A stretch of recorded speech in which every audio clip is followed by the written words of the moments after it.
All right, what's going on YouTube? Today I'm going to do something a little different. I know a lot of people kind of wonder this question and don't even know where to start. How do you get into the motocross industry? How do you get in as not a rider? How do you get in as a worker, whether it be a mechanic, a truck driver? There's all kinds of little niche jobs and stuff in this industry that we all kind of wanted to get into. I was in the same place, 10-ish years ago. I was like, I wanted to be a mechanic, and I was like, how do I get my foot in the door of that? It's one of those like under lock and key industries that the only way you get in is if you know somebody or if you're just in there. But there are ways as an outsider to get in there, depending on the job you want. First, I'll give you my backstory on it, and then I'll go over some ways that you can do to get yourself in there as well. So let's get after it.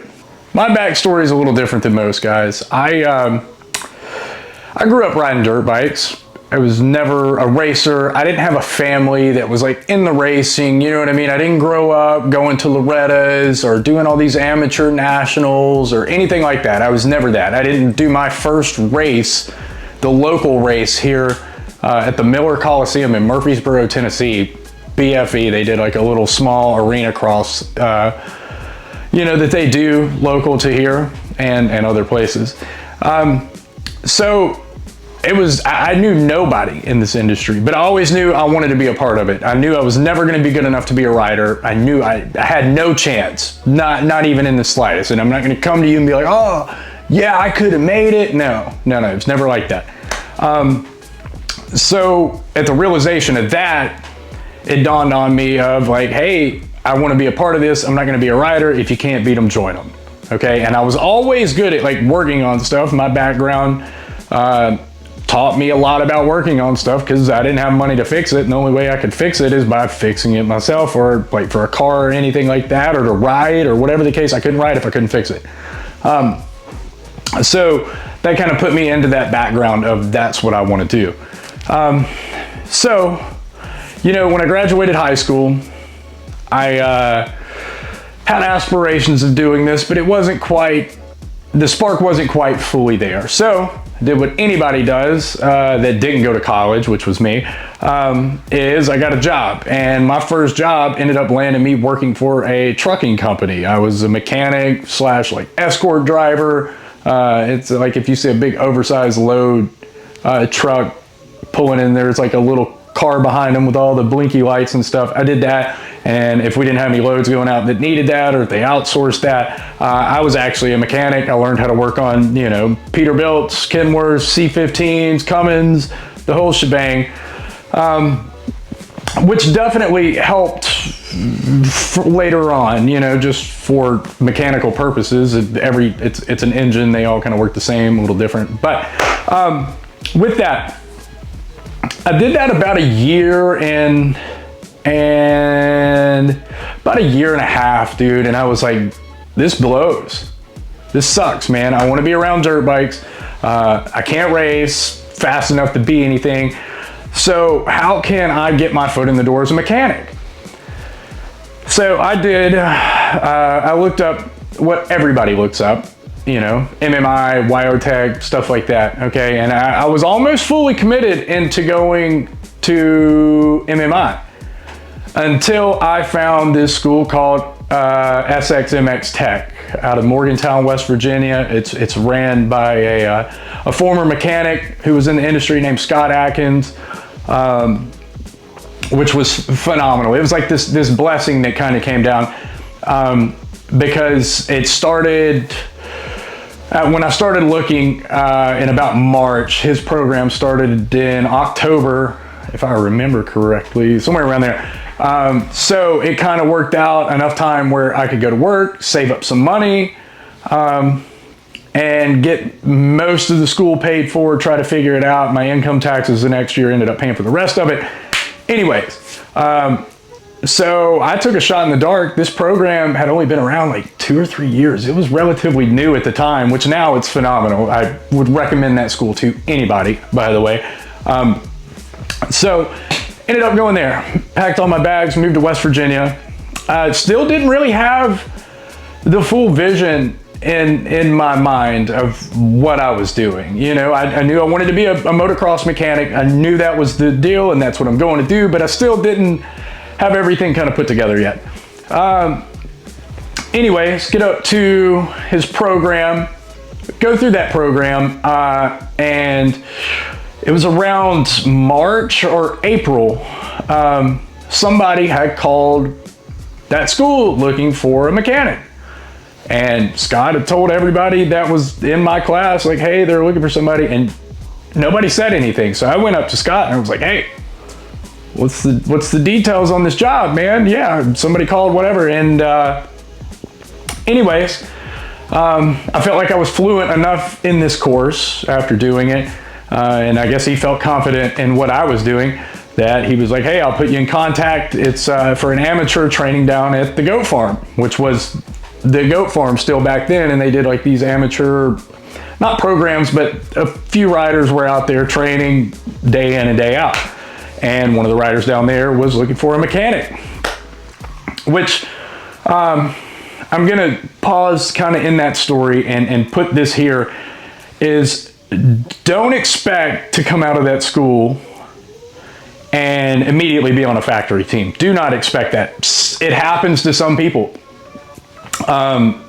Scott at SX MX Tech has built a reputation to train good mechanics, so now it's getting more prominent, I guess, that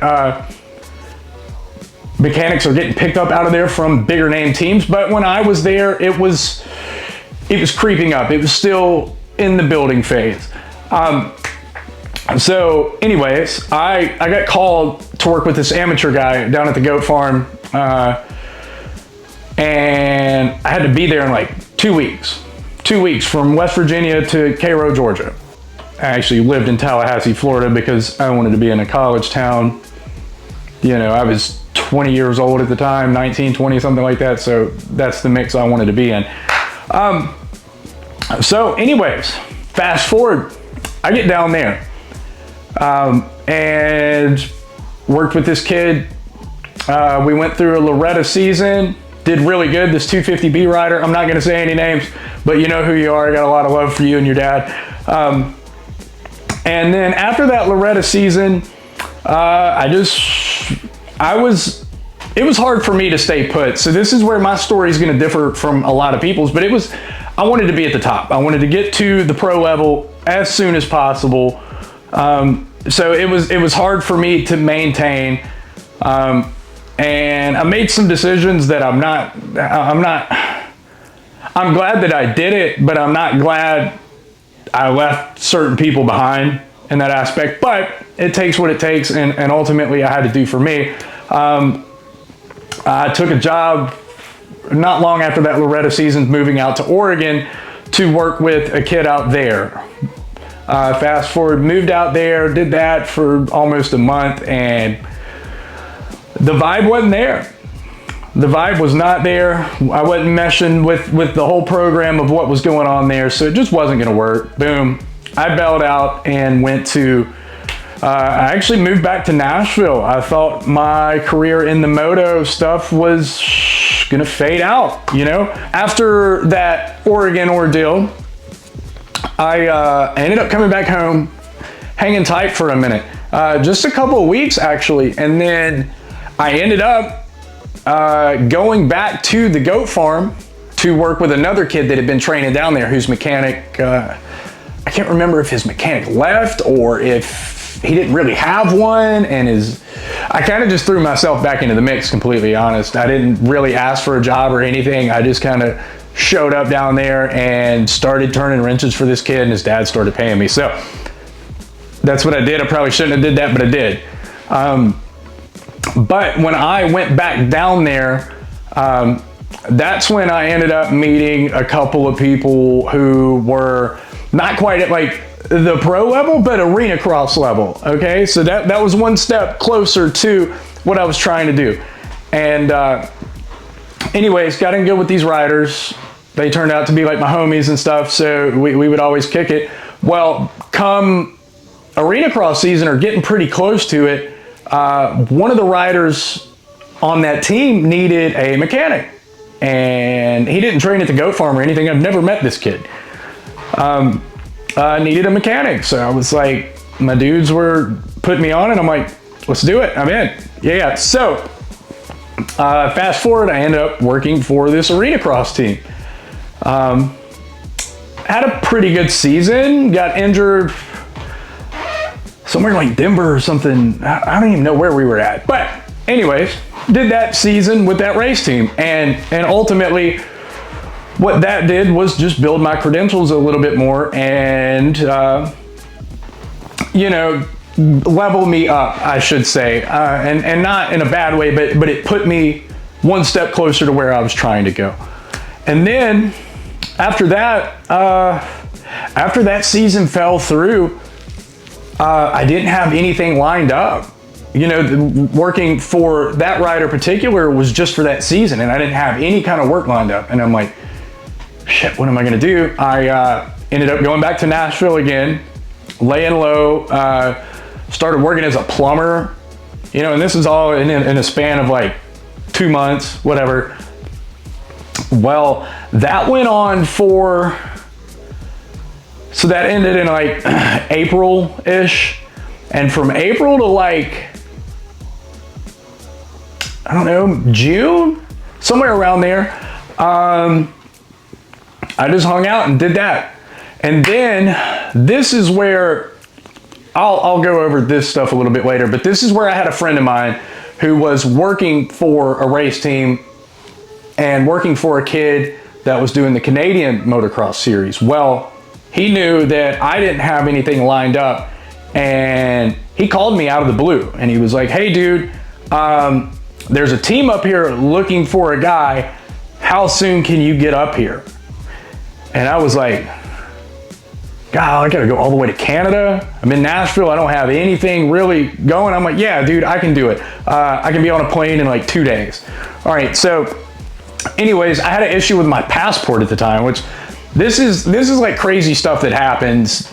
And I've done so much stuff with like random people. Anyways, like 2 days after that, I'm on a flight to Chicago, Illinois. Boom, I'm flying to Chicago, and then I'm picked up by a couple people who I've never met anybody. Their son is on that team, and they live in Illinois, and they're happening to be driving to the event out of America, which for me, you can get in and out of America. It's kind of a pain with just an ID. You don't need a passport. I found that out. So I flew up there to them, got in a car with these random people, super nice, by the way, great people. I ended up staying the night at their house. We were just chilling, doing our thing, and rode with them like 14, 15 hours from Illinois to Moncton, or I don't know, somewhere up here in Canada. And so anyways, I get up there and we start doing our rounds. I'm having a good old time. I'm definitely a misfit for this team, but it turned out really good with the rider that I was working with. He ended up being super cool. So everybody kind of vibed together. But I ended up making a lot of friends up there on other teams, with other teams. You know, I would just get up there and BS with anybody. And that is a key part to any of this. That is a key part. Be able to BS, be able to be personable. That's a massive part. If you're not personable, you're gonna have a hard time making it in here. Even if you're super good at your job, if you're kind of awkward and you're strange, it's not gonna work well. So keep that in mind. If you don't feel like you got good personality skills, work on it. Go downtown at whatever city you're at and just go talk to people. Just go do whatever. Do whatever you need to do to make that happen. But that was a major help to that because of some of the teams and stuff that I was just network. I guess that was my dog. I don't know what he's doing. So that was one of the biggest things that got me to where I wanted to go, was just being able to BS and just network with these people and meet people and just hang out with anybody and everybody. So ended up doing that series, finished out with the Canadian series. And this was, it was like almost the last round in Canada. and I got lined up for a job back in America out of Oregon, working with a kid. He was an amateur rider, A-class, kind of get me there. I was going to go to Oregon, and then we were going to go stay at their house in California. So finished up in Canada, had a ball there, boom, flew back home to Nashville for like 2 or 3 days, and then boom, I'm on a flight to Portland to go work for this kid. And he was a good kid, awesome family. Again, I'm living at some stranger's house, which was awesome, dude. I loved that. I was just this kind of nomad kid doing my own thing and beat bopping around and just grinding my way to the top.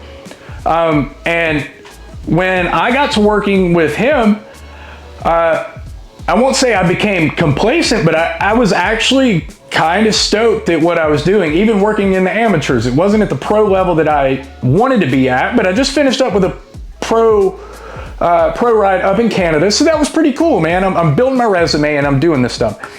And okay, so we go down to California and we do a couple of like events, nothing crazy, like a Top Gun shootout up in Washington. We go ride all the time at like Glen Helen, Pala, doing all that training and stuff, which was sick. And we were cruising and having a good time. Well, mind you, it's like, this is probably October, November-ish. I get a call from one of the truck drivers who I made friends with up in Canada. Out of nowhere. He called me and he goes, "Hey, what are you doing? Who are you working for? Are you looking for anything?" And I was like, "Man, I'm actually kind of chilling." Yeah, no. So he calls me out of the blue and he's like, "Hey, who are you working for? What are you doing? Are you looking for a job, anything like that?" And I was like, "Man, I'm actually chilling down in Marietta, working with this kid. It's going really good." I was like, but I'm always entertaining. I was always listening to see what I could find that may just go one step up. Well, he was like, "Hey, this team's looking for a mechanic. Their mechanic's going to another race team." And this is like pro level now. Now we're talking about the 2018 season of Supercross, 2017. I don't know, one of those. And I'm like, yeah, I'm in. What's the pay? What's whatever. And it's a thing for me too, is it always had to make sense monetarily. And I took a lot of jobs that did not pay anything. And I mean, nothing. You want to talk about not being able to survive, like you're working 6 days a week, making $400 a week. Yeah, they're giving you a place to stay. That was all cool, but I'm talking had to cut my teeth not making jack, But that's part of it. It takes what it takes, and I understood that. But ultimately, now I'm at the point in my life, I'm like 20, 22, something like that. Yeah, somewhere around there. And I'm like, dude, I gotta be able to make some more money. Well, this team that I'm working for told me, I kind of skipped around a little bit. So I told him, I was like, yeah, hey, put my name in the hat. I'm interested, definitely that. Well, I get a call the next day saying, hey, can you send over a resume? Can you do all this, that, and the other? And I'm like, sure, man. All while I'm working for this other kid and staying at his house, man. And it was kind of, I feel extremely bad about that. And I didn't mean to like step on any toes, but I'm trying again to, benefit myself at the same time and get where I'm trying to go. So anyways, he calls me, does like a little phone interview, and we go over things. I send him my resume, and he was like, I need you to start like the next week. And mind you, it's like Wednesday, Thursday, and I'm like, now I'm in a rock and a hard place of like, how do I tell this kid, how do I tell this family that I'm gonna do this or that, and I'm just gonna bounce out. I didn't even have a car out there right now, you guys. Okay, that was the whole thing. I didn't even have my car out there because I just flew straight out to the West Coast. They gave me some wheels to cruise around in. Like I had a car, it was in Nashville, but I didn't have it there. So I'm like, how in the hell am I gonna do this? Anyways, made some stuff work. Let the new team know, like, hey, hook me up with a work truck. And they did. It was sick. That's what I bopped around for a little bit because I wasn't going to be there terribly long because once Supercross season started, I was going to be living on the motorhome. So I was just like, yeah, let me limp this thing through just to get to the crib and back, and you know, and we'll get dialed up from there. And so that's what started my pro career, was that right there. It took a lot of BSing and all that, and then, you know, I did that for a year or two and then took a break. It's a gnarly lifestyle. It's something chaotic. It's something crazy, and it's draining. You turn into a carny in a circus is basically the way we talk about it, man. And you're just putting on a show every weekend, and you're working 7 days a week. If you're not working, you're flying somewhere or driving somewhere, or it was kind of this never-ending thing, and that kind of wore on me, and I had to step away after that season to really reevaluate what I wanted out of life. Not so much of trying to grow further in this industry, but what I wanted out of life. And so I ended up coming back for a couple of years, actually, and just hanging out in Nashville, doing all kinds of stuff, pedal taverns, party buses, ended up starting our own company, selling that out, whatever. Well, you know, about 3 years of doing that, I get a call back from this team, the same team that I'd left, and I made sure to stay on good terms with everybody. I didn't burn any bridges. I didn't just up and leave. Like I was very transparent on what I was doing. So they called me back and they're like, hey, do you know anybody wanting to work with the Hill Brothers? And I was like, man, I don't know anybody off the top of my head. And then I was with my girlfriend at the time, still my lady, but and I was like on the phone, and I'm looking at her and I'm like, well, let me think about this for a second, because I might be interested in doing that. So I hung up the phone, talked with her, talked everything out, and I'm like, I miss this stuff. I need to do this. What am I doing? So fast forward, I ended up taking that gig and rolling on to almost now with it. And it's been a hell of a time.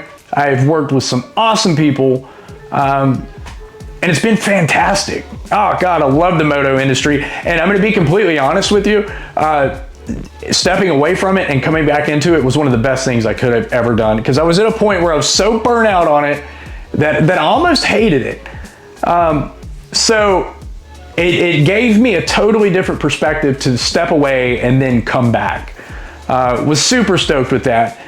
But anyways, that's my story. Now I still wrench on dirt bikes. I build freestyle ramps. I try to do a little bit of everything, but I'm trying to level out my work to stay in this moto industry and use the connections that I know and stay on the course of something that I love, which even doing like these videos and stuff, guys, I'm doing this for the mere fact of I love this industry. I love what I can do. So if I can share information with you to possibly get your foot in the door or help you in any way, that's my goal here. So, which leads me now to, how do you get into the moto industry? There's multiple avenues, guys. There's no right way, there's no wrong way, there's no only way. None of that. There is a way though, and a lot of it depends on what you want to do. So, like, I'm just trying to think off the top of my head. For instance, if you want to be a mechanic, hands down, the best recommendation I'm going to give to you is go to SXMX Tech and work your butt off. Pay attention, go in there and focus. And I promise you, if you do a good job, you will end up working for somebody out there. You will. I guarantee it with everything in me that you will do that. Scott Atkins is phenomenal at what he does. He is phenomenal at training you. You're not going to work for a dealership. You're not learning all the BS and diagnostic bull crap. You're not doing that, because 90% of the time in this industry, if a part's bad, I chuck it, throw it in the trash, and I put a new one on. And that's going to be most places that you go. Not all, especially in the amateur ranks and stuff like that. But for the most part, it's going to be, for the most part, it's going to be just taking some off, putting some new on.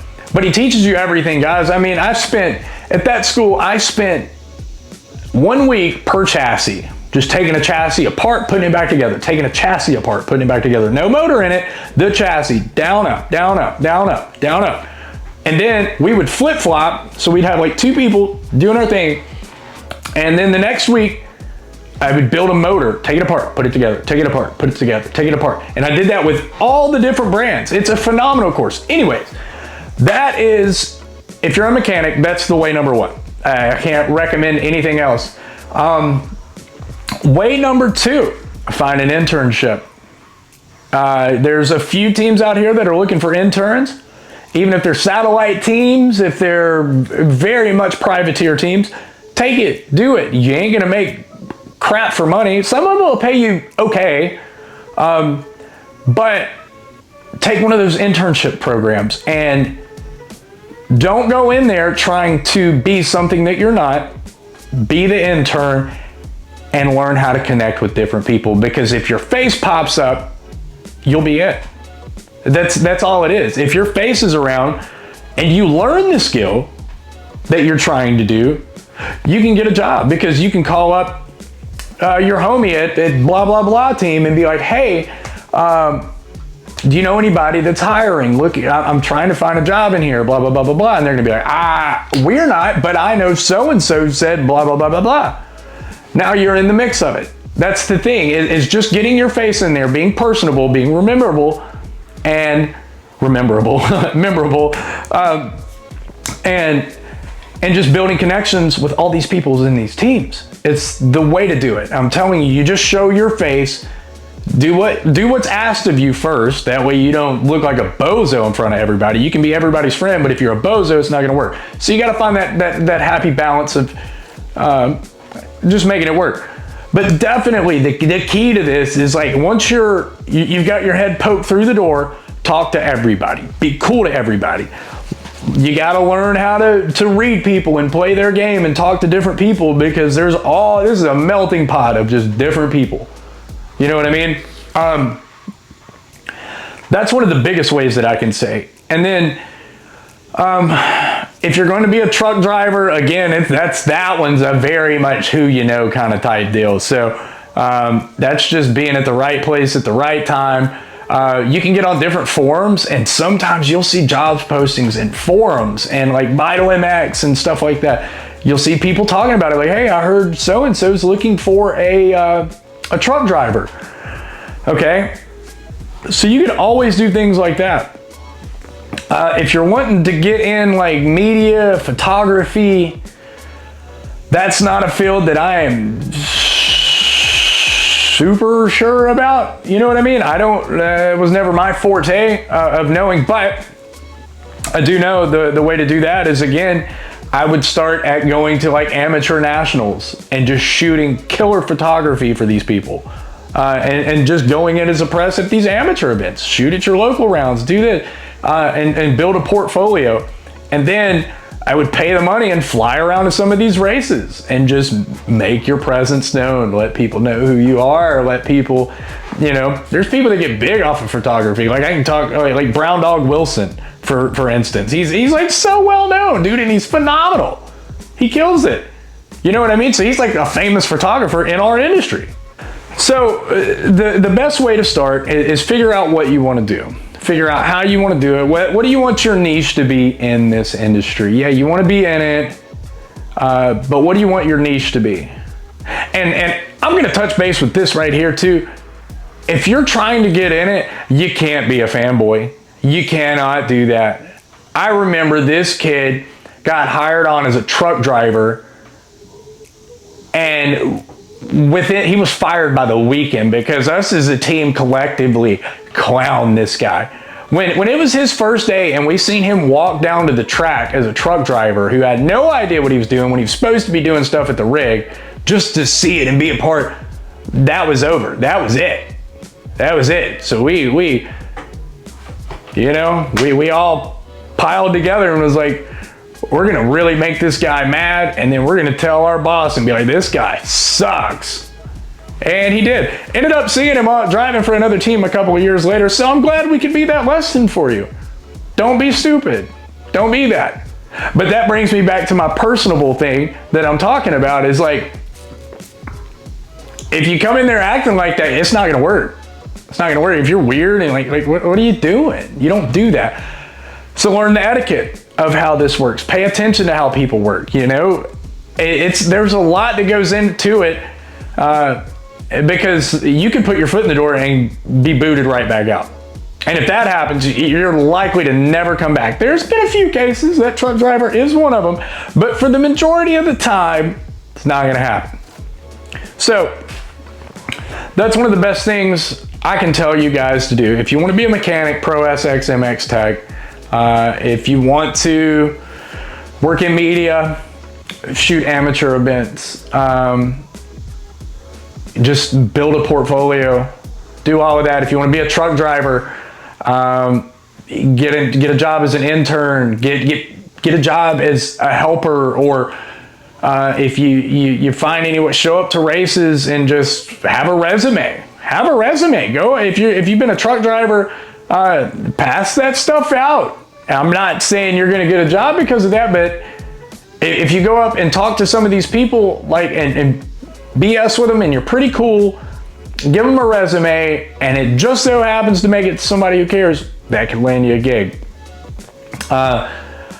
A lot of the truck drivers and stuff, that one's kind of a locked up market too, though. It's hard. There's not a ton of outsiders that get into that because these drivers will stay in it for a minute. I know some of these drivers have been in it too, 15 years. So that's like getting a job with Congress, dude. There's no term limit, and you just do it till you get burnt out. So with that in mind, all of that, I want you to understand this too, because this is very important before you decide if you want to take that leap off into this industry. Actually, a couple of things. Biggest thing, don't expect to get rich. Don't plan on coming into this industry and making 150, 200 grand, blah, blah, blah, blah, blah. Is it possible? Yes. Is it probably going to happen? Probably not. Okay. So you do a lot of this because you love it. A lot of the people in this sport, the people in this industry are here for the sole purpose that they love it and they eat, sleep, and breathe it. Okay. So keep that in mind. If that deters you and you're a hustler and you want to go get it, really think about that, because it's going to take a lot of your time. It's going to take a ton of your time. This isn't your 9 to 5, 40-hour week stuff, guys. This is 7 days a week, 30 weeks of the year. It's gnarly, and you gotta be built like it, and you gotta be ready for it. So, and that leads me to number 2. It is a very hard job as somebody with a family. I highly recommend getting into this line of work if you are a solo person that's got a love for this, because being in a relationship, or if you're somebody who wants to be home all the time, it's going to be really hard, because all right, you're flying into Detroit this weekend. Boom, you get there Thursday. Get your stuff ready, ride press Friday. Clean your bike up, do a little bit more prep, get all your tent stuff set up. Boom, it's race day Saturday. All right, you're working. Boom, Sunday is build day. You're building, blah, blah, blah, blah, blah. It's Sunday night. You're getting on a flight to go back home. All right, Monday, you got to be at the shop kind of prepping the practice bike, getting everything dialed up. Your rider may be riding Monday. So keep that in mind. Most of the time it won't be until like Tuesday, but depending on the week, depending on the rider, dude, the guy might want to thug it out and do it. So you'll be working Monday. Tuesday, you're riding. Wednesday, you're doing practice bike work because that's the day he's taking off. Thursday, probably won't ride, maybe, and then you get a late flight out Thursday to get wherever you're going, or you ride Wednesday take Thursday off, that's your travel day. You kind of get your bearings back together, and then you do it all over again. And you do that Supercross 17 rounds in a row. Then you get, 1-2 weeks off throughout the season, and then you get a 2-week break, and then boom, you're into outdoors. And now you're running all the way to August doing this stuff, man. And then now you got the playoffs. So you'll come back after your long run doing outdoors, and you get like 2 weeks to breathe, and then boom, you're on a flight back out to Charlotte. And by then, you're coming back doing a little bit of testing. So when you get done with outdoors, you're doing some testing and stuff, getting ready for the playoffs. So you're 7 days a week. There's not much downtime to that. Boom, you make it through playoffs. You get like October. October is when you kind of get to like, you're still doing a little bit of work. You're kind of getting back in the groove. And then November rolls around, and it's boot camp time, man. And you're getting after it for Supercross. And then it's just one and again and again and again and again and again and again and again. And that's what it is. So if you're built for that, it's not that bad. If you got a wife and family at home, think about it, because it's hard. It's hard. It consumes a lot. So, and not to say that's with every program. I actually found a really good program where I was flying in and out from my home base, and there was a practice guy back at home that took care of the practice work, and I did the race stuff, and that was phenomenal because that put my work week Thursday through Sunday, which, it's 4 days a week. It's pretty solid. Whatever. Get a couple of days back home to kind of maintain my business here at the time and keep all that dialed, and then boom, I was back on a flight for Thursday. So that's not most programs though. That was an anomaly. So most of the time it's going to be program number one, and this is all for a mechanic and a truck driver, dude. Just kiss your life away. Just kiss it away, dude, because you're setting up, grocery shopping, driving. If you're not at a race, you're driving to one. And then just when you think you get a break, it's like, oh, dude, we get a week break, whatever. No, that's when they send you, you're going to go from Detroit to Seattle and then blast back to Baltimore or something like that. You know what I mean? Philadelphia. Like, why are we even going to Philadelphia, by the way? That's crazy. But it's where we go to. So that's kind of some of the best advice I can give you. And I'm sure there's some topics that I missed. I'm sure there's some things that I forgot to say. But I just wanted to give you guys kind of a rundown on what my backstory was and how I did that and how you can maybe do it. And if you got any questions, guys, feel free to throw them in the comments. Ask me anything. I'll do my best to answer any question that you guys have. I will do my best, okay? I don't know everything, and there's a lot more people in this industry that are way more proficient than I am at it. But I was good enough to keep the bolts tight on bikes. I put a bike on the podium.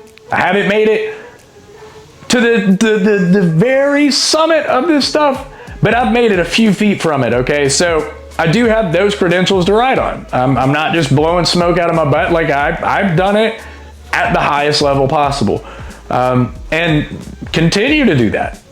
I love this stuff. I'm actually entertaining what I'm going to do for the 2026 Supercross season. It's I don't even know. It's like July right now.